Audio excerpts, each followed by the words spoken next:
ہم اور آپ بڑے خوش نصیب ہیں کہ اور راتوں کو جہاں چوک چوراہوں پر بیٹھ کر ہم گزارتے ہیں، آج کی ایک رات حضور قاضی سیمانچل استاذ الاساتذہ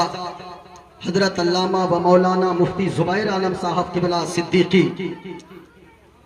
نے اپنی پوتیوں اور پوتا کے عقیقہ مسنونہ کی خوشی میں انہوں نے محفل پاک کا انعقاد کروایا ہے۔ حافظ وقاری شاداب صاحب قبلہ، مولانا سیف رضا صاحب صدیقی صاحب قبلہ، ان دونوں کی صاحبزادیاں اور صاحبزادہ دعا کریں اللہ کی بارگاہ میں۔ ہم سب یہاں دعا ہی کی غرض سے حاضر ہوئے ہیں۔ دعا کریں کہ اللہ تبارک و تعالی ان بچیوں کو اور اس بچے کو اللہ تبارک و تعالی زمانے کے سارے حادثات سے محفوظ و مامون فرمائے۔ اولاد اللہ کی بہت بڑی نعمت ہے۔ اولاد اللہ کی اتنی بڑی نعمت ہے کہ بڑے بڑے جلیل القدر انبیاء نے بڑھاپے میں جس وقت ان کی داڑھی سفید ہو گئی، ہڈیاں جسم کی کمزور پڑ گئی تھی،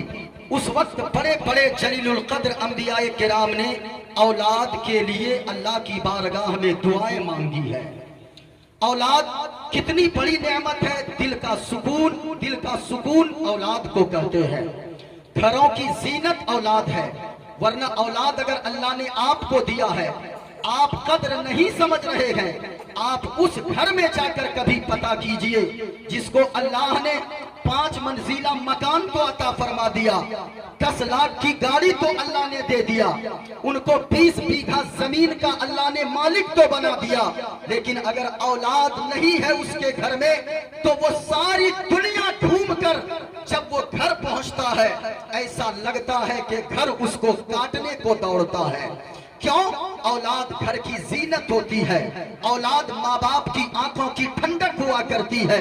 اس لیے اولاد اللہ کی بہت بڑی نعمت ہے۔ اولاد اگر اللہ نے دیا ہے اس کی قدر کیا کیجئے، ورنہ اللہ نے جسے اولاد دیا ہے اگرچہ اللہ نے اسے لنگڑی لولی اولاد ہی دیا ہے، ایک غریب انسان ہو، مزدوری کرنے والا ہو، وہ دوسروں کے گھر میں کھیت میں کدال چلانے والا، لیکن جب وہ 8 گھنٹہ کدال چلا کر اپنے گھر میں آتا ہے،